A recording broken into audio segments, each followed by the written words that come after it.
Right after 9/11, we jumped in to put security arrangements that would prevent that happening again. And as life has gone on and those security measures have taken effect, a lot of them are no longer really needed. Thousands of travelers have complained that some of these screenings can become abusive, even X-rated. For arguing with a TSA agent, this woman winds up being slammed to the floor. She's filed a lawsuit. I kept begging them over and over again, get off of me, get off of me, get off of me, and they wouldn't stop.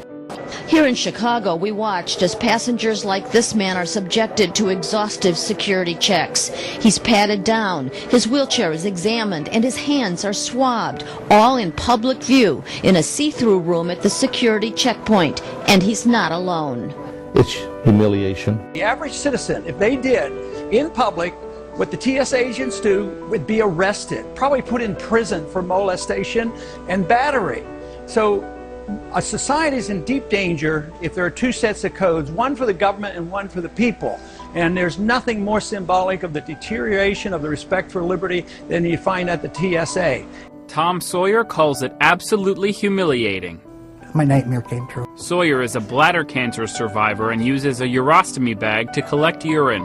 After the scanner detected his bag, he was ordered to undergo the pat-down. 2 TSA agents came over and said, we need to pat you down.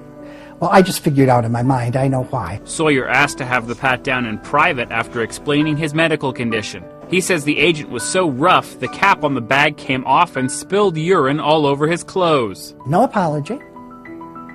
No recognition that, is that urine? No nothing. No offer to help me. Sawyer didn't have time to change and boarded the plane to Orlando soaked in urine. I think what the government is doing is a violation of the Constitution and a violation of human dignity. Think about the millions of Americans who have pacemakers, artificial knees, artificial hips. They have no choice. They cannot subject these devices in their bodies to the radiation, so they have to go through the pat-down. I've had to completely take my pants off and show them like my entire leg before. As a baby, Angone was diagnosed with cancer. Her parents, Chicago police officers, had to have her leg amputated. She always warns TSA security agents that her prosthetic leg will set off the metal detector, but many insist on doing an embarrassing full-body pat-down. Then I feel like I'm being felt up in public. What's the reason for all the feeling up? The groping at the back of the neck, the chest, underneath the bra, all the groping on her body, her buttocks. We asked the TSA those questions, but got no answers. The key word here is reasonable, and they've gone off the track. They're not reasonable. Mikey Hicks' family says he's been treated like a terror suspect every time he flies. The airlines say he's on a TSA watch list, even though Mikey is just 8 years old. The security checkpoint between terminals D and E at Philadelphia International Airport is a busy place. Thousands, including lots of kids, pass through here every day. And look who we found as one of the supervisors here. This is Thomas Harkins. Until 2002, he was a Catholic priest working at churches across South Jersey. But the Diocese of Camden removed him from ministry because it found he sexually abused 2 young girls, with one assault even occurring in his bedroom in the rectory. We asked Harkins if the traveling public should be worried. No, they shouldn't be. The public should not be worried with you in a position like this, given your past. So I have nothing to say. A local TSA agent heading to trial. He was indicted on theft charges after investigators say he stole some big-ticket items from checked luggage. Cash, jewelry, electronics, and other valuables are being stolen from passengers' baggage at a staggering rate. What we've seen out there is that really anything that isn't nailed down is being stolen. For that matter, I would question someday if there wasn't a tires missing from an aircraft. The investigation turned on a bungled drug shipment that led to an arrest and information that TSA screeners were taking bribes to let parcels of cocaine, meth, and marijuana through security. The indictment says shipments were set up through meetings and cell phone communications for bribes up to $2,400, a lot of money for TSA screeners. Earlier this month, the TSA agent was accused of stealing 8 iPads from luggage at Dallas-Fort Worth Airport.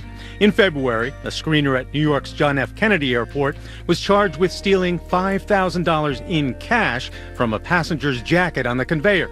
And last June, a TSA employee was charged with theft of $30,000 worth of items from suitcases. If people are taking money to let drugs through, they might as well potentially let explosives through, or people through, or anything for that matter. This is betrayal, this is treason, this is against the whole fabric of what the agency is about and the people are about.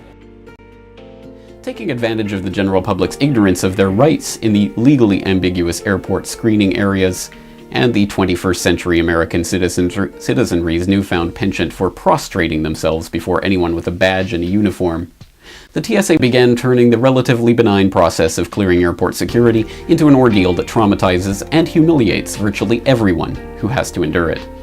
The TSA quickly began positioning itself as the most totalitarian agency in the entire complex of the American security establishment.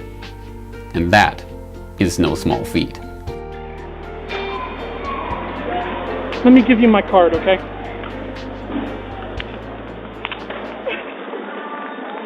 Absolutely humiliating. I don't know why they would do that. I understand. They shouldn't do that to anybody.